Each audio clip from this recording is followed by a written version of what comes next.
I never thought I'd see the day I'd get kicked out of the company I built with my own two hands, and definitely not in such a low-down way.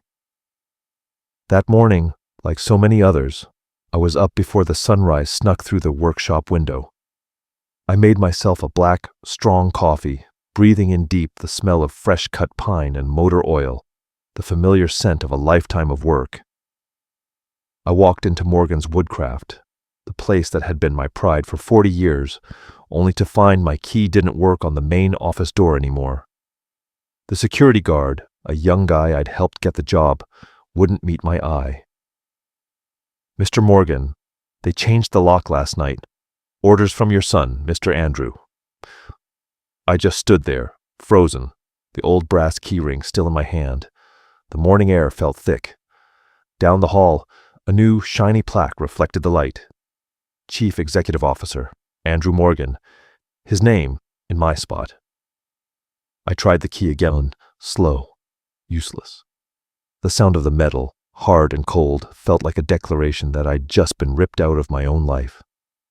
The new secretary, a blonde girl my son had just hired, poked her head out and gave me a clumsy smile. "Mr. Morgan, Andrew said you should take the day off. Rest at home. He's handling everything now." I didn't answer. Through the frosted glass, I could see the oak desk where I'd signed so many contracts. Now it was covered in strange papers, new business cards, and a picture frame of my son shaking hands with someone I didn't recognize. In my head, the whine of the saws, the hammers, and the falling timber echoed chaotically, like a lifetime of memories crashing down. Every piece of wood in this building had passed through my hands. The staircase, the railing, the windows, even that desk. It was my blood, my sweat, and my youth. And now, I was a stranger. I turned around. I didn't want anyone to see my eyes watering up. Outside, the morning sun hit the tin roof, shining like a row of knives. I walked out to the street, slow, like someone who just buried something important. At the corner diner, people still called me by my first name. They asked how the shop was, and I just gave them a bitter smile. Who was I going to tell that my only son had changed the locks to kick me out of my own place? When I got home, I dropped the keyring on the dining room table, the metal shining in the afternoon light. In that moment, I realized they weren't just old keys. They were the symbol of a broken trust. I gripped them, hard, and for the first time in many years, my hand trembled. It wasn't from age. It was from the pain of a father realizing the son he raised with love saw him as nothing more than an obsolete object. I sat in silence for a long time. Then I poured myself some cold coffee, watching the sun set behind the wooden window frame I'd made myself. And with the tick-tock of the wall clock, I made myself a single promise. If my son wanted to take this key from me, I was going to teach him what it means to be the one who really controls the door. Before we continue, subscribe to the channel and tell us where you're listening from in the comments below.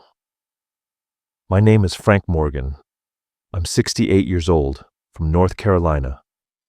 All my life I've only known the smell of wood, of varnish, and the buzz of a saw in the morning. When I was young, I apprenticed for a tough old German immigrant who taught me that wood doesn't forgive. It never forgives a careless hand. That phrase has stuck with me my whole life. At 30, I opened my own shop with just 2 helpers and a rented space. And in 40 years, it became Morgan's Woodcraft, the company that supplies furniture to half the state. I still remember the day we opened the main headquarters, 12 years ago. I was standing in the middle of the hall, holding hands with Sarah, my wife, who'd gone hungry and struggled with me from the very beginning. She only had 2 prides in her life, the workshop and our only son, Andrew. I remember he was just 18 then, wearing a suit for the first time, his hair slicked back and shiny.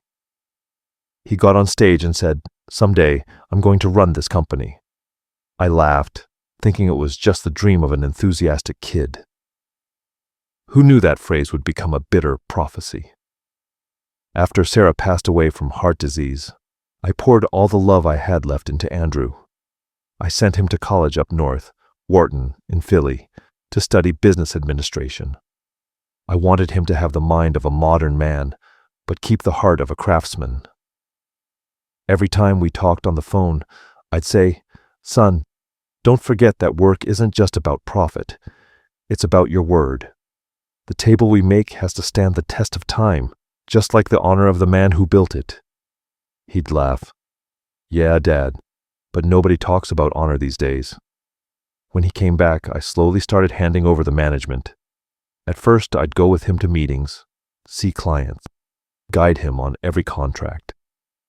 But gradually, he started to change. He talked in economic jargon, made calculations with charts, and scoffed when I still used a legal pad instead of a tablet. "Dad, times have changed. You're still thinking like you're in the last century." I didn't get angry. I just thought that youth needs to find its own path. What I didn't expect was that his path would lead him to trample on everything I'd built. He replaced the old-timers with new people, swapped out lifelong suppliers for shady partners I'd never seen. When I asked him, he'd say, "It's an expansion strategy, Dad. Don't worry." Of course I worried, but I trusted that Morgan blood still ran in his veins. In the afternoons, when the sun slanted through the workshop windows, I'd sit and sharpen my tools, smelling the oak, the glue, that aroma that made me feel useful. I once told old Matt, "The day I stop hearing that saw, that's the day I'm dead." Matt laughed. "You'll live a long time, Mr. Frank, 'cause the wood loves you." Now stripped of that place, I understand that the phrase, "wood doesn't forgive," also applies to people. I trusted too much in blood ties. I gave my son a key that not only opened the office, but also my heart. And that's why, when he locked the door, what was left inside wasn't just a business. It was 40 years of my life buried behind it. From the day they changed the lock, I kept going to the shop, but I didn't go into the main building anymore. I set myself up in a corner of the old warehouse, where the first makeshift office was when the company was just starting. There was just a rough sawn wooden table, a ceiling fan that squeaked, and a window that looked out onto the parking lot. People called me the old man in the warehouse, and I was fine with that role. At least the smell of wood was still with me. But in that silence, strange things started to appear, like little cracks in a board that looked perfect. I realized my son, Andrew, wasn't running the company like a carpenter anymore, but like someone gambling with other people's money. Every week, luxury cars parked in front of the office. Strangers in suits would walk in, not greeting anyone, not stopping by the workshop. They'd just go up to the conference room and leave with thick briefcases. When I asked the young guard, he'd shrug. "They're Mr. Andrew's guests." One morning, I saw Matt, the master carpenter who'd worked with me for over 30 years, quietly packing his things. "Mr. Frank, they're letting me go," he said, his eyes fixed on the floor. "The new assistant says the company is restructuring, that us old-timers don't fit in anymore." I froze. Matt was the only one who could read the grain of a board with his hands, the only one who could tell Appalachian oak from Carolina poplar at a glance. I tried to keep my voice steady. "And where will you go?" "Back home, I guess.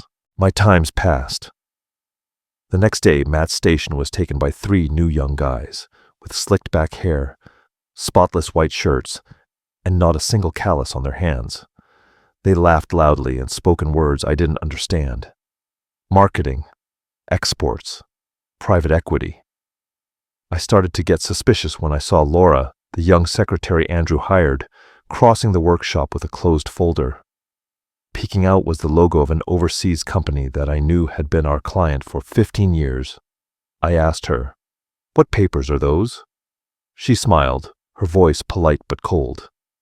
"Just a new contract, Mr. Morgan. Andrew wants to speed up the expansion." I looked at the stack of sealed papers with electronic signatures. Strange. When I was in charge, all contracts were signed by hand, in blue ink, on the oak table in the conference room. Because I believe that people are only honest when they look you in the eye. I was about to ask more, but Laura checked her watch, gave a fake smile, and left. That look, full of confidence and calculation, sent a shiver down my spine. That afternoon, I tried to get into the secondary office with my old file key, a small room where we kept the technical drawings and old client files. The lock still worked, but many folders were gone. The designs for classic dining tables, the models for staircases, the contracts with our partners in Atlanta, all gone. Only dust and some scraps of torn paper remained. I sat down and sighed. In my life, I'd seen many kinds of rot, termites, dampness, cracks from time. But the worst of all is the rot in the human heart. It doesn't make a sound. It just arrives one day, and everything collapses without anyone knowing why. I went home after dark. The smell of rain mixed with damp resin rose from the workshop floor. In my hand, I held an invoice that had fallen from an old folder.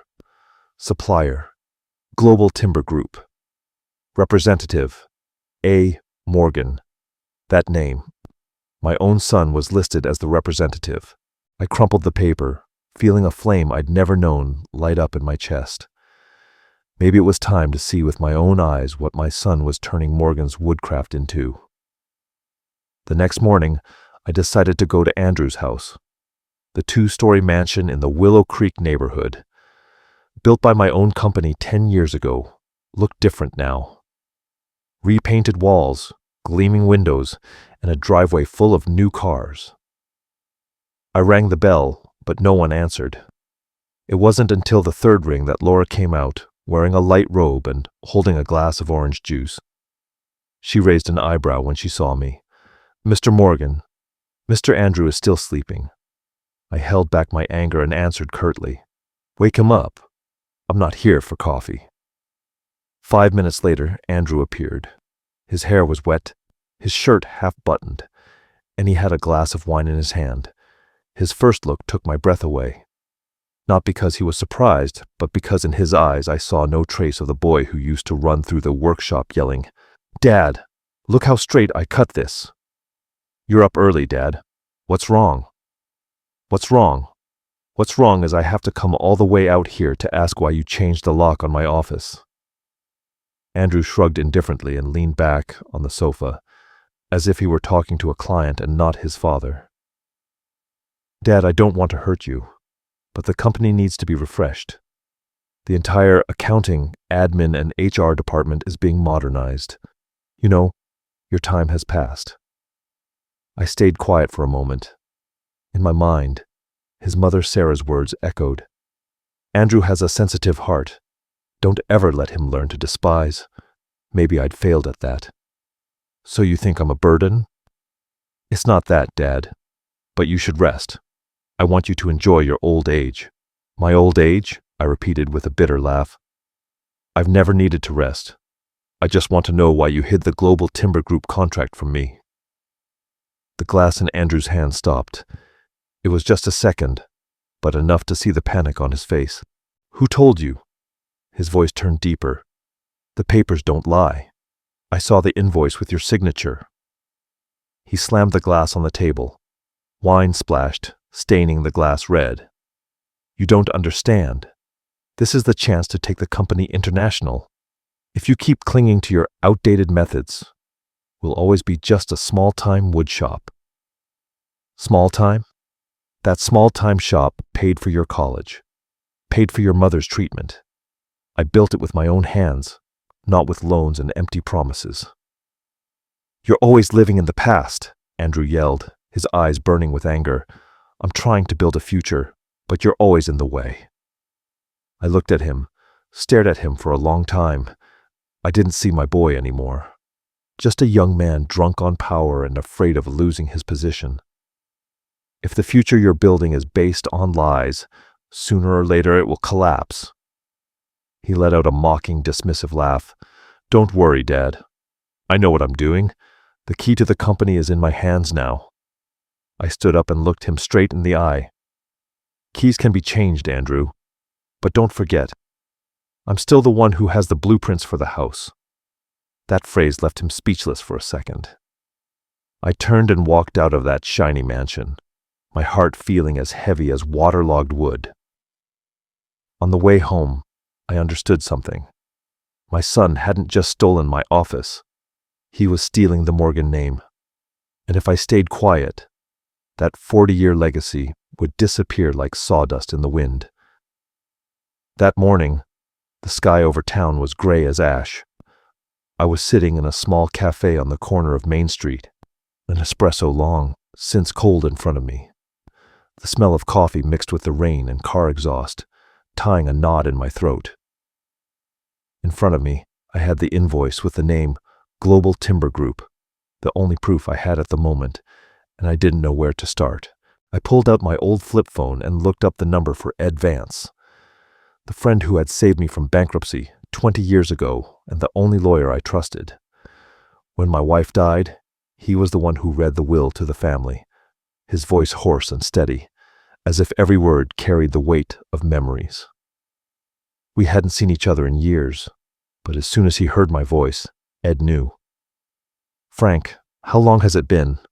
From your tone, I'm guessing something's wrong. I need to see you, today, at the usual diner where we used to sit." Half an hour later he walked in, thin, gray-haired, wearing an old gray wool coat, but impeccably neat. He barely sat down before he asked, straight out, "It was your son, wasn't it?" I nodded. I didn't need to tell him. He already knew. I showed him the invoice. Ed put on his glasses, read every line carefully, and then looked up, his gaze sharper than I remembered. "I know this company. Global Timber was investigated in Atlanta for document fraud. If Andrew's gotten mixed up with them, you need to be careful. I just want to know if I still have any rights. He changed the lock. He kicked me out of the office, replaced the old-timers with new people." Ed slowly pulled a folder from his briefcase. "I still have the stock registry from 2012. According to this, you own 60% of the company. Andrew only has 35%, and the rest are minority shareholders. No one can kick you off the board of directors if you haven't signed over your shares." I looked at him, stunned. "Does that mean I'm still the owner?" "On paper, yes. But the real power is held by whoever controls the company seal and the account books. I bet he's hidden or forged the documents. I have no proof other than this invoice. It's enough to start, my friend." Ed took a sip of coffee and lowered his voice. "Don't act rashly. Let his own greed expose him. I'll help you prepare a legal file to protect your shares. In the meantime, you keep playing the part of the tired old father. Don't let him suspect. I have to just stand by and watch him rob me."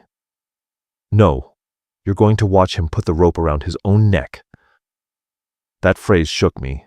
Ed was still the same, sharp as a razor, able to read people down to the bone. Before he left, he put a hand on my shoulder. "Frank, I know this hurts. But remember, justice isn't revenge. It's the way you teach a traitor that the law has a memory too." I stood up and watched the rain fall outside the window. In my pocket, the crumpled invoice had become a clue. For the first time in weeks, I felt my heart wasn't quite so heavy. I had a direction, and I knew what I had to do. Andrew thought he'd taken all the keys, but he forgot that some doors only open with memory, and I was the only one who knew every hinge, every crack in the house I built. After meeting with Ed Vance, I went home at dusk. The rain had stopped, and the wet street reflected a sunset as red as old embers. His phrase echoed in my head. Let him put the rope around his own neck. I knew what I had to do, not with words, but with actions. The next morning I left downtown and drove to the outskirts, where my original workshop still stood. A warehouse with a tin roof, walls covered in sawdust, and a sign that said, "Morgan's Woodcraft, Esther 1984, the paint already peeling." The rusty iron door still opened with the old key I always carried. When the lock clicked, I felt as if my own heart was opening again. Inside, The space was as quiet as a forgotten chapel. It smelled of dry wood and turpentine, and a ray of sun snuck through a crack in the wall, lighting up the golden dust floating in the air. Some of the old craftsmen were still there. Ray, the best finisher, Sam, the expert in selecting lumber, and Elliot, the kid I'd taught the trade to since he was 18. When they saw me walk in, they looked up as one, as if seeing a ghost.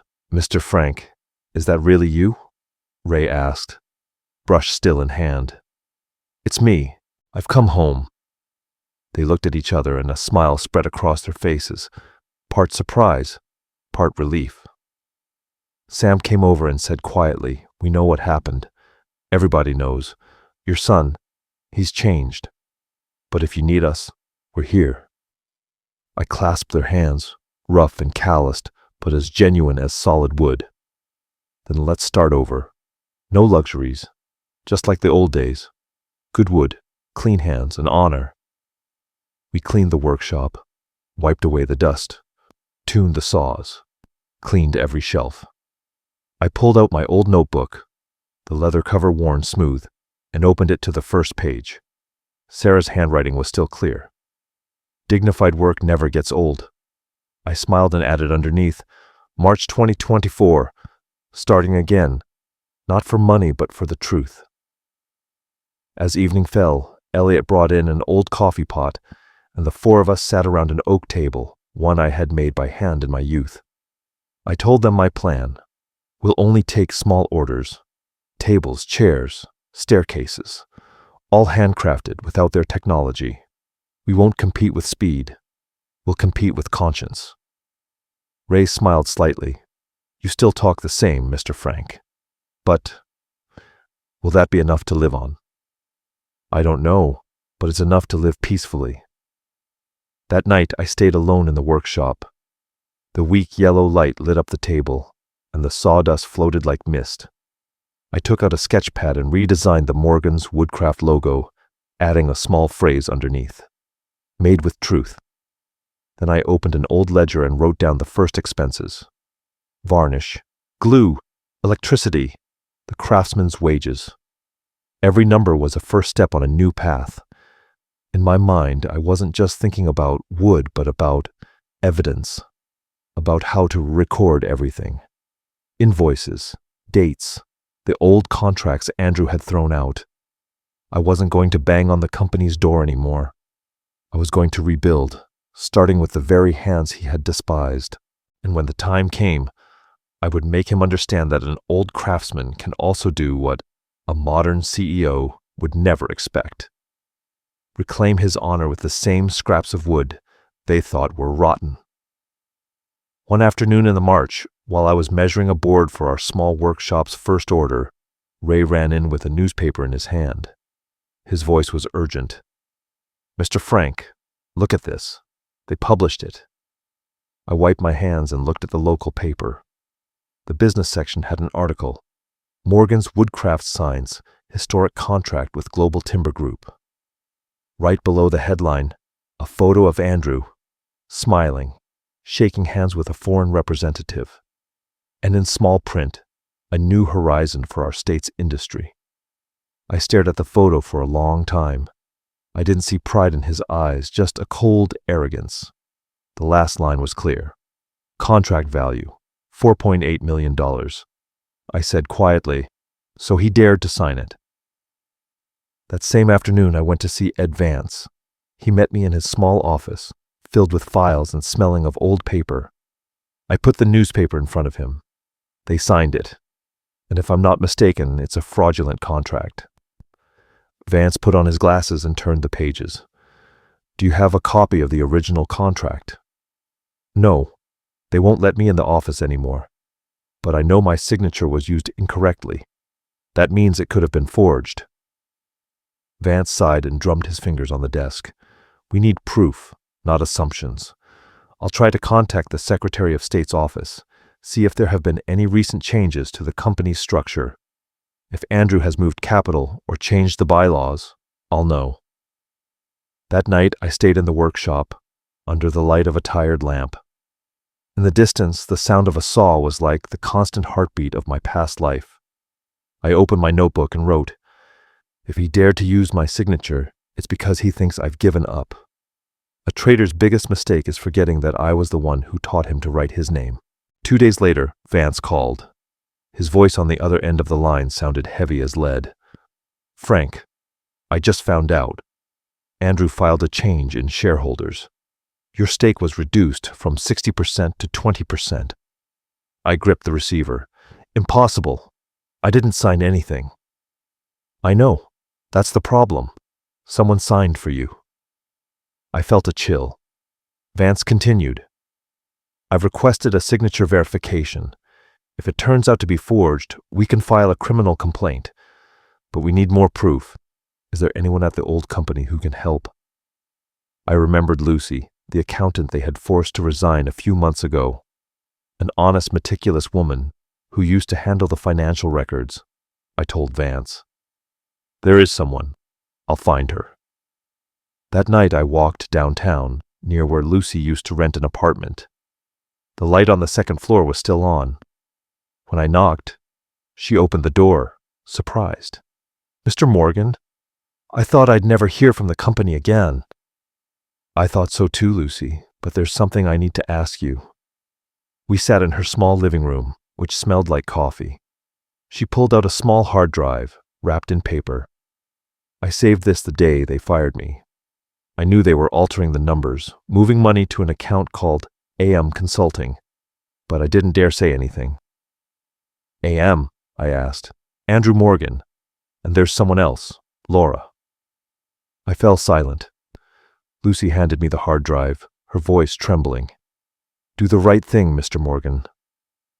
I just want justice." When I left her house, the night wind was blowing, cold as steel. I clutched the hard drive under my coat. Under the streetlight, it looked small, but it could be the thing that brought the whole truth to light. I understood that the real battle had begun, and this time, I wasn't fighting just for myself, but for the Morgan name, so it would never again be associated with a lie.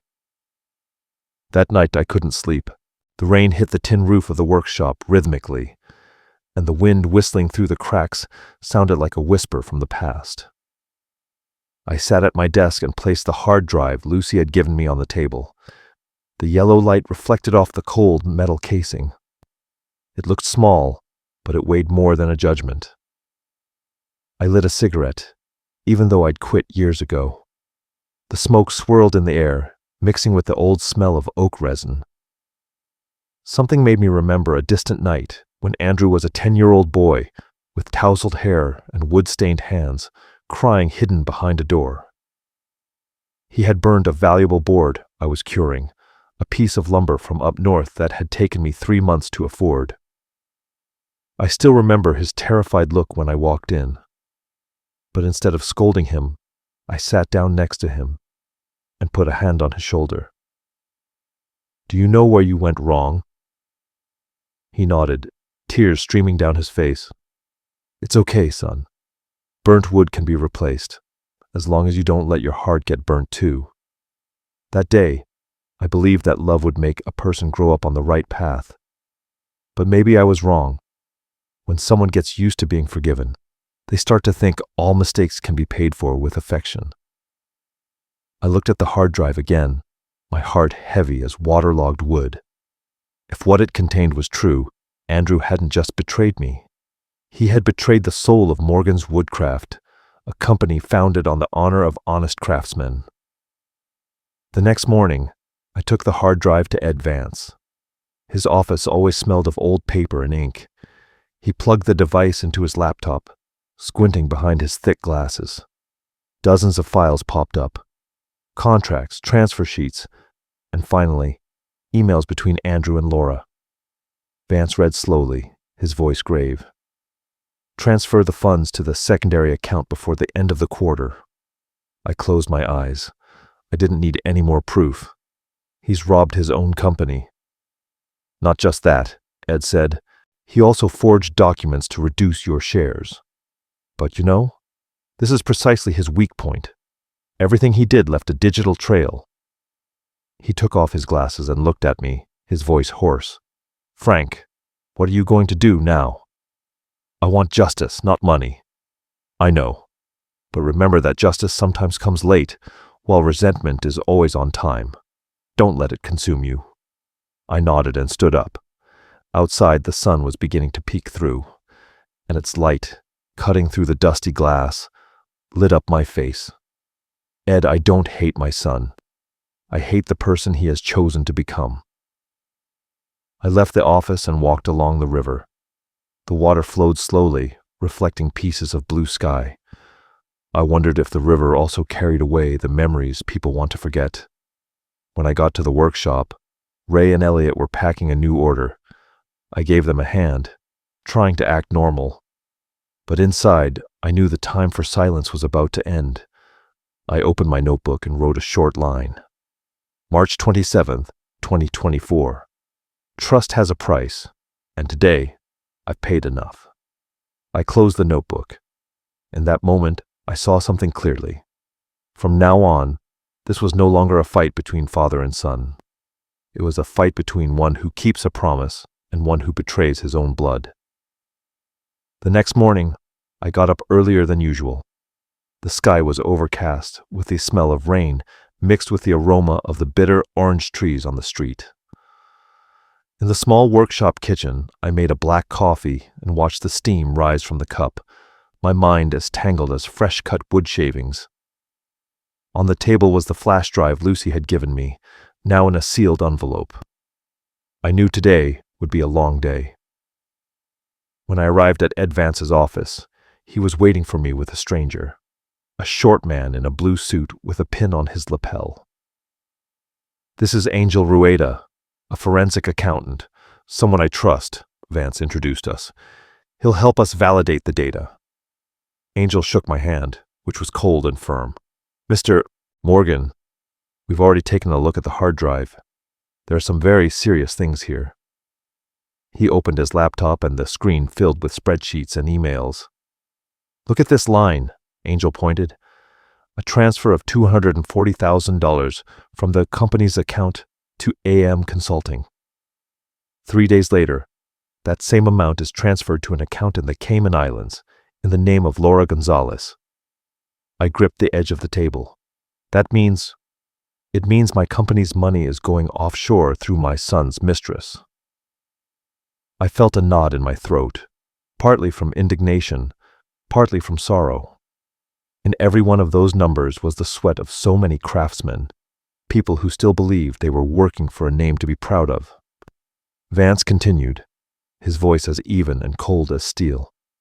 "This is embezzlement. If we file a complaint, we can ask the court to freeze Andrew's assets. But we have to act fast before he transfers the rest." I got up and walked to the window. Outside, people were opening their shops, and the metallic rattle of the shutters echoed in the street. I don't want to destroy my son, Ed, but I can't let him keep bearing the Morgan family's honor. "You're not destroying him, Frank. He did this to himself. You're just opening his eyes to justice." I turned and nodded. "Then let's do it." That afternoon we went to the county courthouse. The hallway was long and shiny and smelled of cleaning solution. The echo of our shoes rang out in the silence. Vance walked ahead, file in hand. I followed him, feeling like each step was heavier than the last. When I signed the complaint, I paused for a second, the pen shaking slightly. Ed looked at me. "Are you sure?" I smiled bitterly. "I'm just signing my name one more time for the honor I've written in blood for 40 years. When we left the courthouse, it started to rain. I didn't run for cover.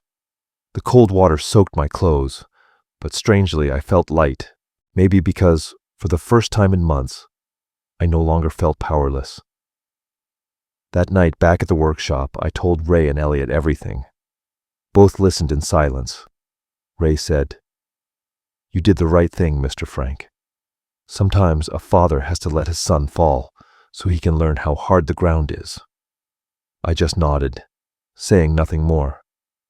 In a corner of the workshop, the yellow light cast onto the peeling wall, illuminating the phrase I once wrote in charcoal. "Made with truth." Yes, I would let the truth do its work. And when its light shined, no fake lock could keep the door closed. 3 days after filing the complaint, I received a strange call near midnight. The voice on the other end was deep, trying to contain its rage. "It's me, Dad. We need to talk." I was silent for a few seconds. With the sound of the rain in the background, his voice sounded like a sheathed blade. "Where?" I asked. "At the old office. Now." I drove through the night on the wet streets. The windows reflected the orange lights of the city after the rain. They looked like memories fading away. When I arrived at the Morgan's Woodcraft headquarters, the whole building was dark except for a single light on, the CEO's office, the one that used to be mine. The door flew open before I could knock. Andrew was there, his vest unbuttoned and his eyes red from lack of sleep. "I thought you wouldn't dare to come." "I've never run from you." We walked in. The light was dim and yellow, and our two shadows stretched long on the wall. The smell of oak mixed with that of strong alcohol. On the desk was a half-finished bottle of whiskey. "What are you doing, Andrew?" I asked. "I'm just protecting this company. You're the one destroying it." "Protecting it? By selling its honor to others? You don't get it. In this day and age, you don't live on honor. You live on contracts and profits. Global Timber is opening the doors to the world for us." "Us?" I emphasized. "You say us, but you're hiding the money in private accounts. You've turned Morgan's Woodcraft into your own personal bank." He jumped up and slammed the table. "You have no proof." I looked him straight in the eye. "You're wrong. I have it, and so does the court."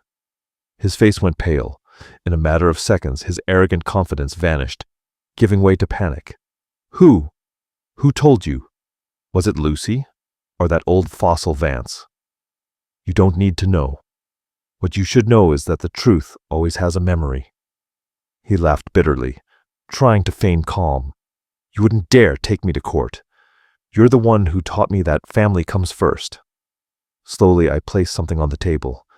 My old keyring. The keys were worn, some bent from years of use. "Remember these? They opened every door in this building. You changed the locks, thinking you could shut out the past. But you forgot the most important thing." "What?" His voice was trembling. "That every door has two sides. One side closes it, but the other side can still open it, if it knows the way." I took a step back, looking around the room that now felt cold and foreign. "You wanted power, and you got it. But power doesn't buy peace of mind.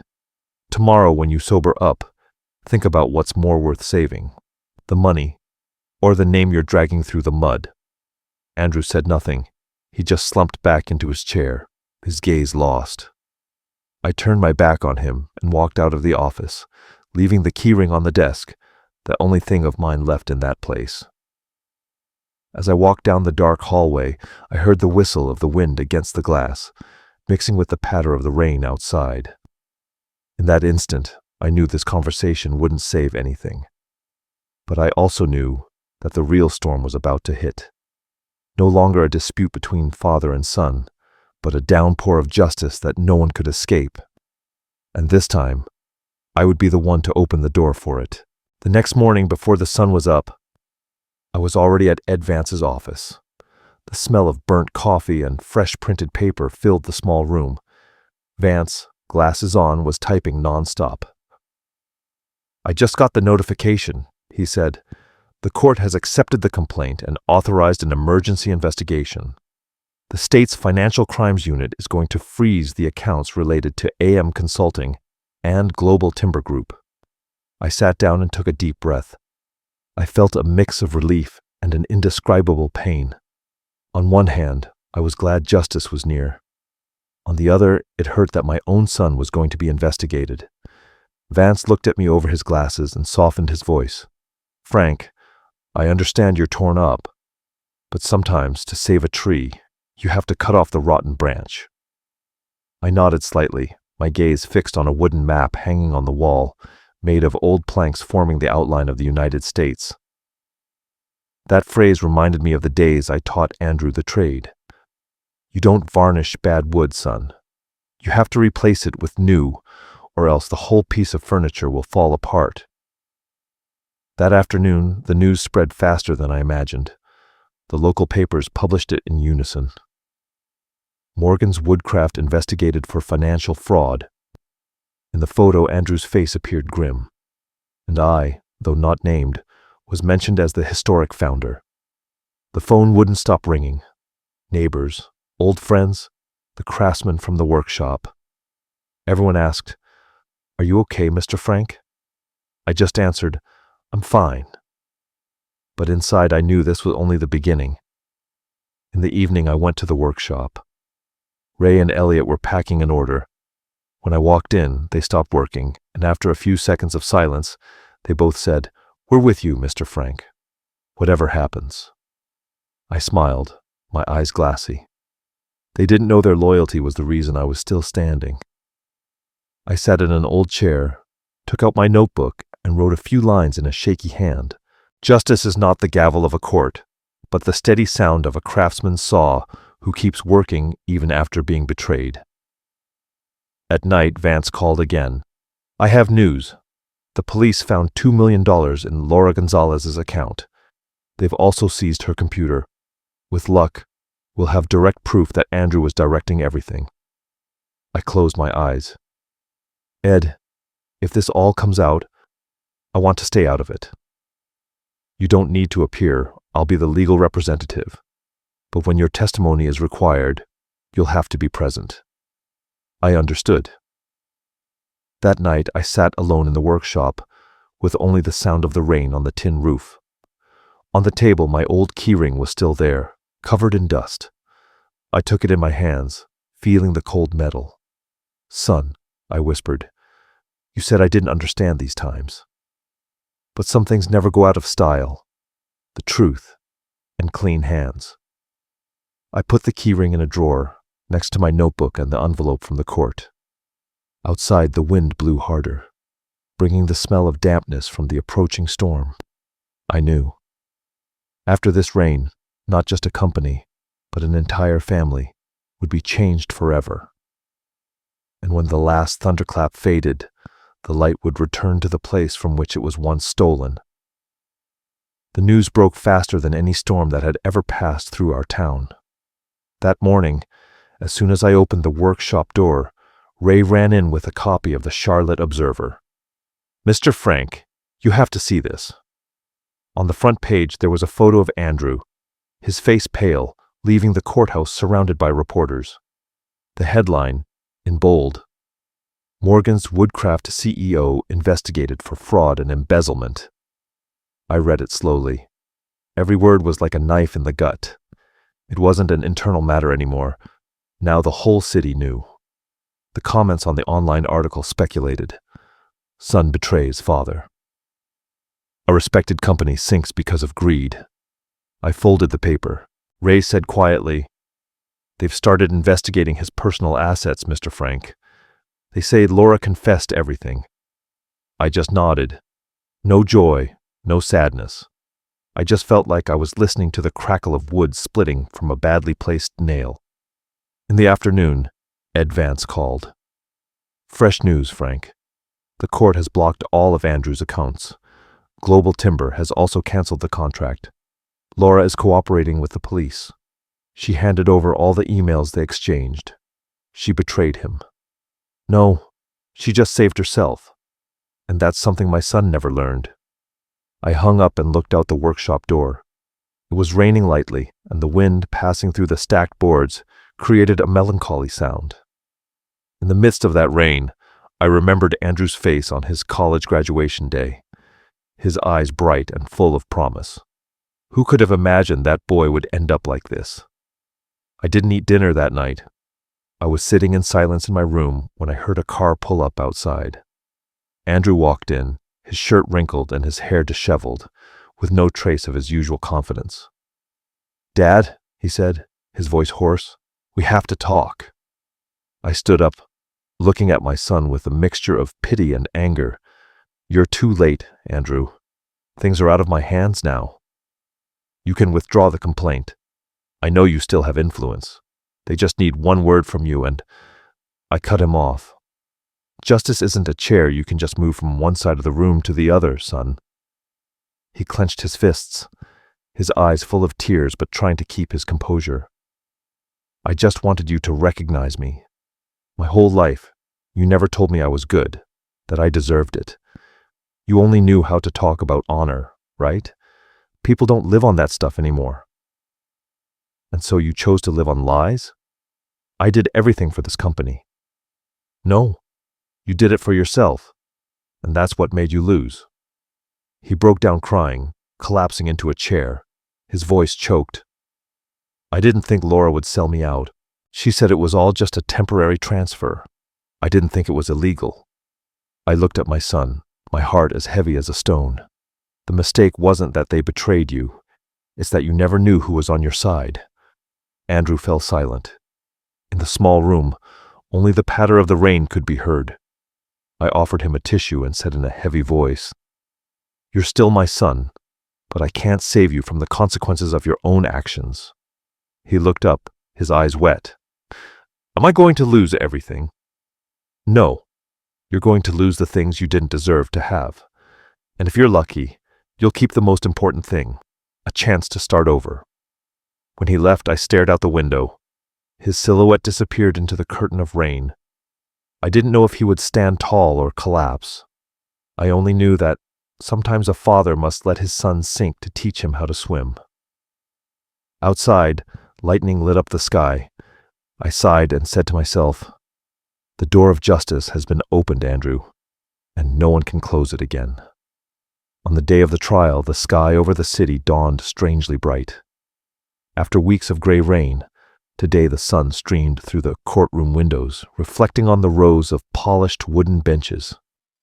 I sat in the front row, next to Ed Vance. My old suit felt a bit tight, but I didn't care. I just listened to my heartbeat, slow but steady. On the other side, Andrew walked in. He had lost a noticeable amount of weight. His face was tired, and he had deep, dark circles under his eyes. He wore a black suit with a loose tie, showing no trace of the pride of the CEO who once appeared on a magazine cover. When our eyes met, I saw the fear in his. A fear not of the court, but because, for the first time in his life, he understood that he was no longer in control of anything. The judge was a woman with graying hair, her voice clear, cold but fair. She read the list of plaintiffs and defendants and banged the gavel softly.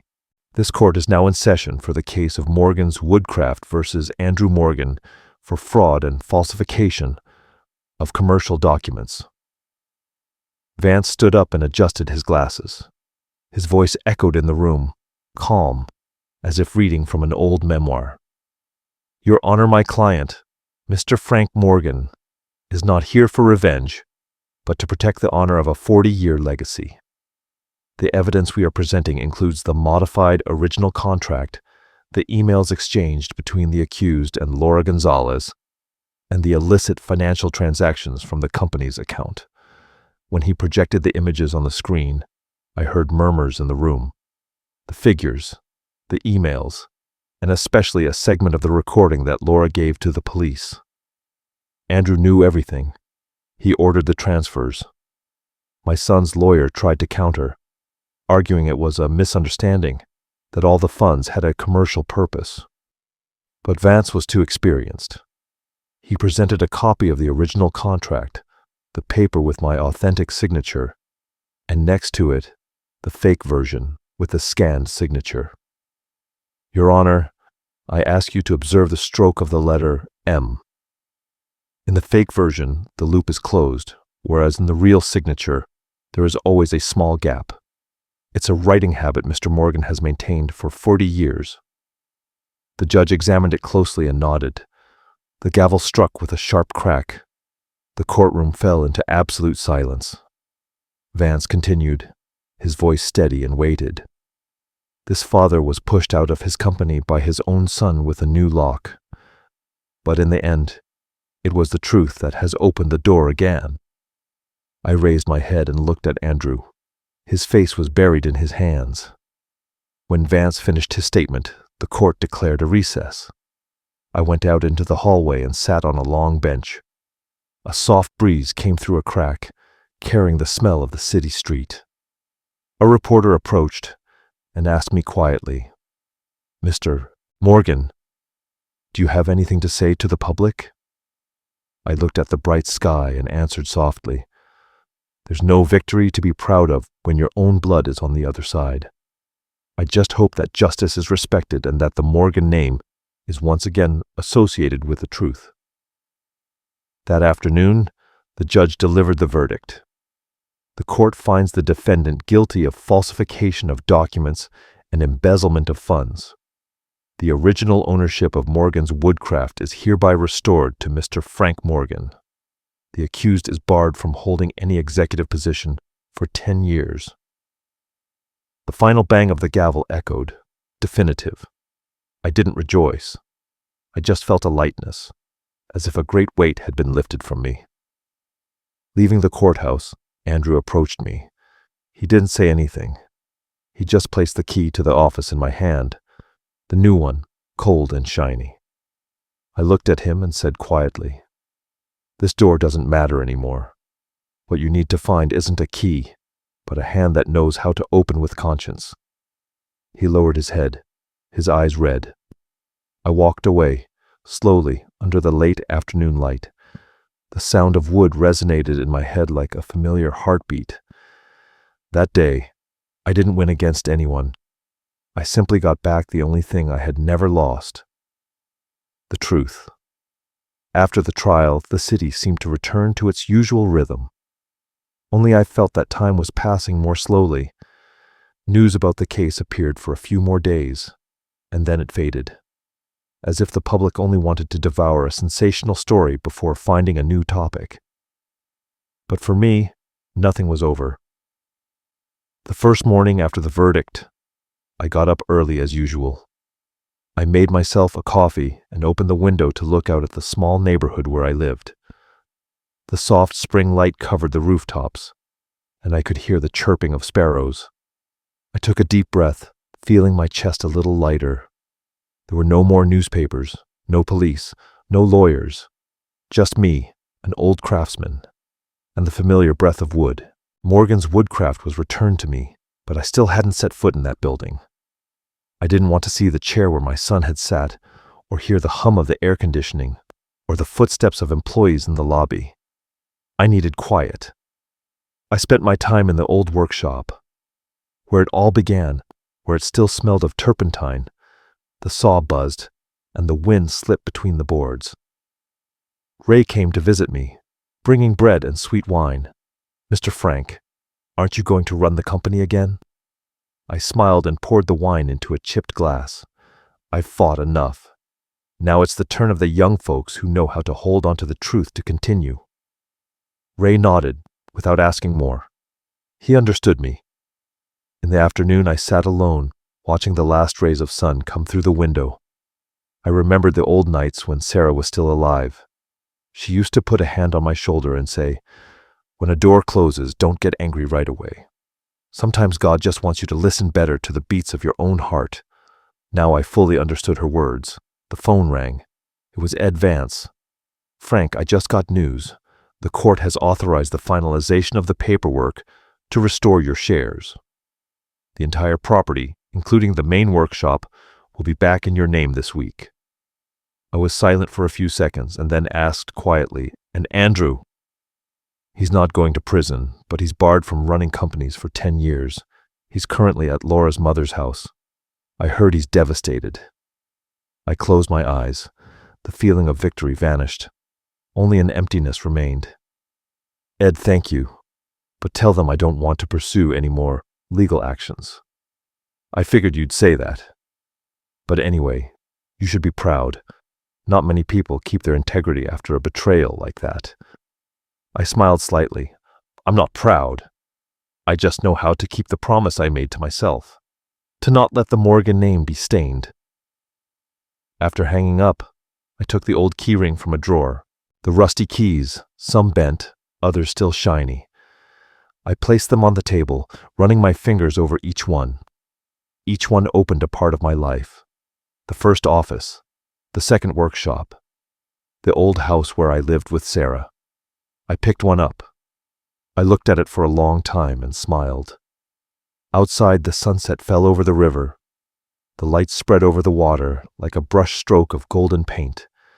I thought to myself that, perhaps, in the end, justice is like that light. It arrives late, but it never goes out. That night, I wrote in my notebook, April 10th, 2024. Everything is back in its place, but people's hearts are still far from it. I closed the notebook. The yellow lamplight projected onto the wall, drawing my shadow sitting among unfinished pieces of wood. And in that silence, I clearly heard my heart beating, mixing with the sound of the saw from the past. Slow, steady, and no longer trembling. 2 weeks after the trial, I received a brief letter, with clumsy but familiar handwriting. Dad, I need to see you. Andrew. Not an apology, not an explanation, just 2 short lines. But I understood. There are things a person only dares to say when they have nothing left to lose. That morning, I went to the state penitentiary. It was raining softly, and the road in front of the entrance was full of puddles. The guard looked up, checked my ID, and waved me through. The hallway was cold. It smelled of disinfectant and rusty iron. The echo of my footsteps sounded like the tapping of time. When the visiting room door opened, Andrew was already sitting at the table. Dressed in a gray uniform, his hands clasped over his chest. He looked up, and his gaze, strange and trembling, met mine. Dad, thanks for coming. I sat across from him, separated by thick glass and an old telephone. I picked up the receiver and heard his voice, distorted by the speaker. I know I can't fix what I did. I just want to say, I was wrong. I didn't answer right away. Seeing his gaunt face, I recognized the boy who was once afraid of the dark in the workshop. He was still afraid now, but it was a different kind of fear. Fear of himself. Where did you go wrong, Andrew? I thought that if I had money and power, I'd make you proud. But the more I did, the further I got from everything you taught me. I didn't recognize myself anymore. I sighed, and my voice grew heavier. You didn't need to make me proud. You just needed to live in a way that you could look at yourself in the mirror every morning without feeling ashamed. Andrew lowered his head. A tear fell onto the cold steel table. Dad, they say I can't run a company for 10 years. Maybe after that. Nobody will hire me. I don't know where to start over. I looked at my son with a mixture of compassion and severity. I can't prepare the way for you anymore. If you want to start over, I'll give you one chance. A chance? I nodded slightly. The old workshop is still open. If you ever get out of here, come. There's only wood, sweat, and truth there. If you're willing to learn from the beginning, I'll teach you how to build a table as solid as honor. He was silent for a long time, and then he nodded. His voice choked. Dad, I'm sorry. I'm sorry, Dad. But it's the first step for someone who wants to make amends. I placed my hand on the glass, where his hand was trembling. 2 hands, one old and one young, touched through the transparent barrier. I don't know who needed the other more in that moment. Maybe we both did. When the guard announced the end of the visit, I stood up and walked out slowly. Behind me, I heard Andrew say quietly, almost in a whisper, Dad, I'll find my real key. I didn't turn back. I just smiled and walked outside, where the sky was beginning to clear. The rain had stopped, and the wet ground reflected a pale sunlight. I looked up at the silvery gray sky and thought, the door of justice has closed, but the door of compassion has just been cracked open. I knew that, perhaps for the first time, my son had truly understood the meaning of opening a door with his own hands. 3 months later, summer arrived. The sun beat down on the tin roof of the workshop, shining like golden threads. I kept to my old habits, waking up early, making black coffee, and opening the workshop when the streets were still quiet. The smell of resin, turpentine, and paint mixed in the air, bringing a sense of peace I had forgotten for years. After the trial, Morgan's Woodcraft was no longer a big company. I sold off some branches, downsized, and kept only one workshop and a few of the old-time craftsmen. Ray, Sam, Elliot, the ones who had been with me from the beginning. There was no fancy sign anymore, just a hand-carved wooden board hanging at the entrance, made with truth. Every morning I worked with them, mixing varnish, cutting wood, checking every joint, as if I were rebuilding my own life. The work was slow, simple, but every nail I hammered gave me a strange warmth. I no longer thought about expanding or counting profits. I just wanted the products we made to be durable enough to stand the test of time. One afternoon, Ed Vance stopped by with a newspaper in his hand. "Frank, look at this. They wrote an article about your workshop in the business's bouncing back section. They're calling you the man who brought dignity back to wood." I smiled and shook my head. "I just did what was right, Ed. They don't need to give me a title." He sat down and poured some sweet wine into a glass. "And Andrew, has he written?" I nodded slightly. "Yes, a letter every month. He says he's learning carpentry in the prison, teaching other inmates how to cut straight and make joints. I don't know if he's sincere, but at least his hands are touching wood again." Vance smiled. "Maybe this time he'll learn that not everyone uses a hammer to destroy." In the evening, I walked through the workshop, observing the new oak boards drying in the sun. The wind was blowing, bringing the warm smell of the wood and the song of birds. I suddenly thought that maybe a person's life is like a raw plank. Even if it gets drilled and sanded, it can still become something beautiful if the craftsman has enough patience. That night, I sat alone at my desk and opened my old notebook.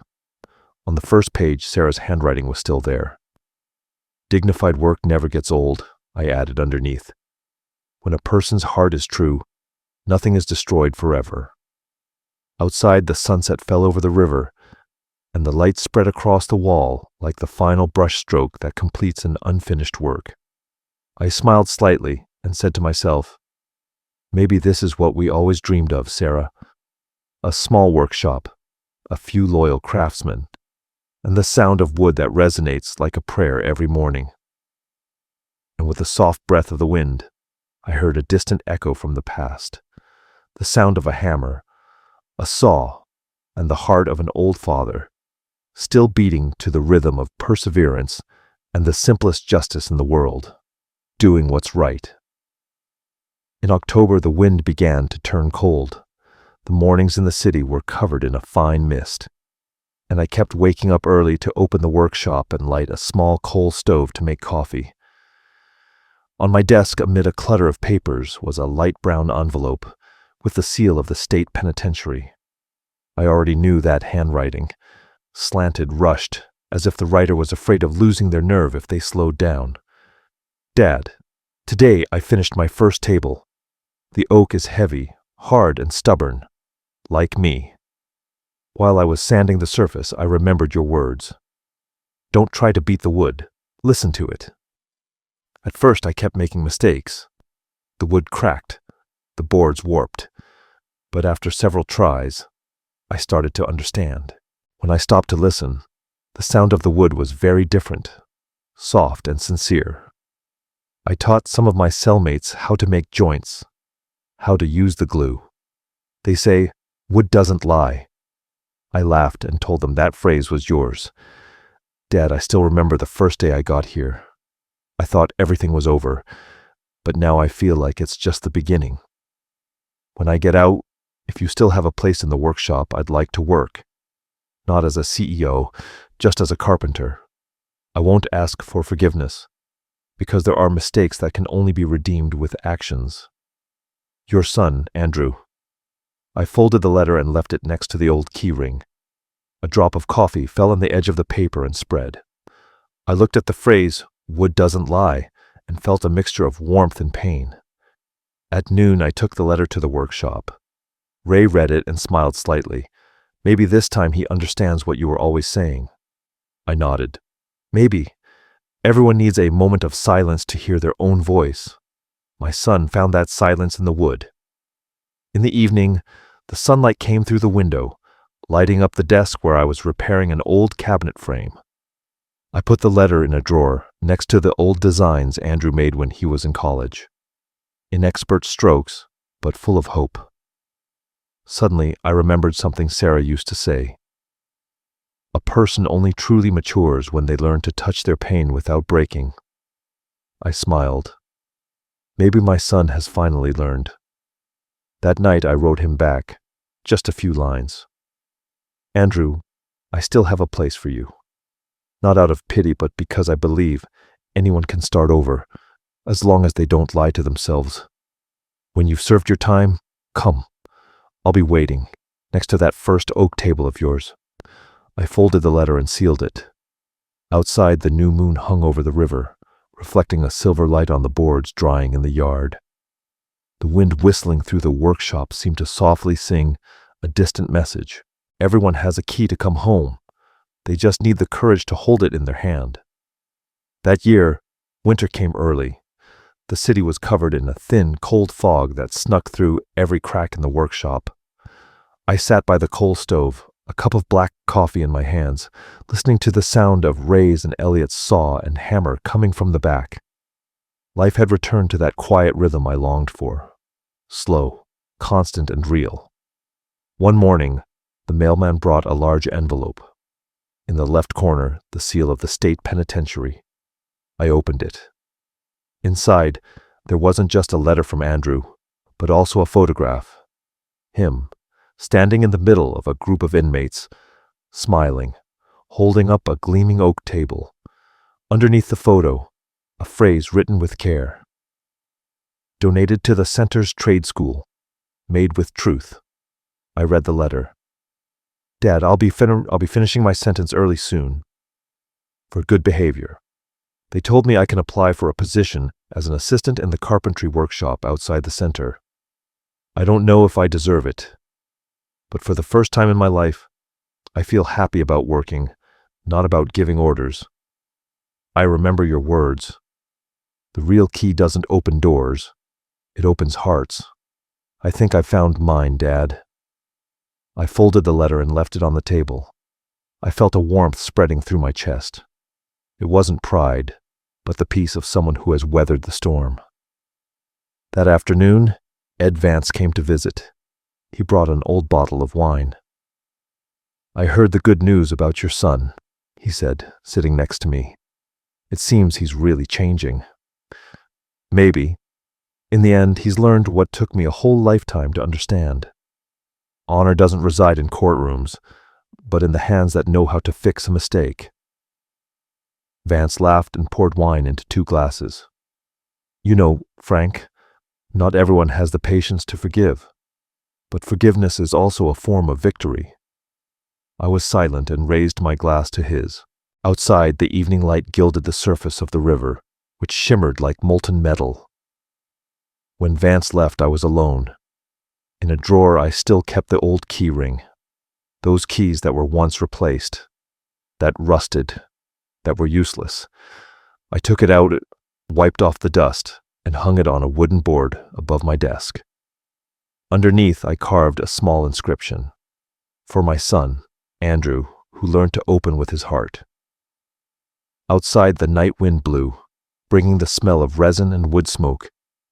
I closed my eyes and heard the soft scraping of wood under Ray's hands, the steady rhythm of the hammer, and Elliot's laugh. Life went on, just that simple and quiet. I knew that somewhere, behind the walls of that prison, Andrew was also listening to the sound of his own hammer, the sound of redemption and rebirth. And when that day came, when he walked out that iron gate, I would be here waiting for him, among pieces of oak and the smell of morning coffee, with the door open and a new key made of compassion. Because wood, like life, always gives a second chance to those who know how to listen. The scars from a misplaced nail or a deep crack aren't the end, but the testimony of a story. And the story of the Morgans, marked by pain and betrayal, was now being written anew. Not with ink on paper, but with the slow, patient work of hands that had learned to forgive. The workshop was no longer just a business. It was a refuge, a place where honor wasn't proclaimed, but was carved into every piece, silently. If this story captivated you, give the video a like, subscribe to the channel, and share your thoughts in the comments. To hear the next story, click on the box on the left of the screen. Thanks for watching,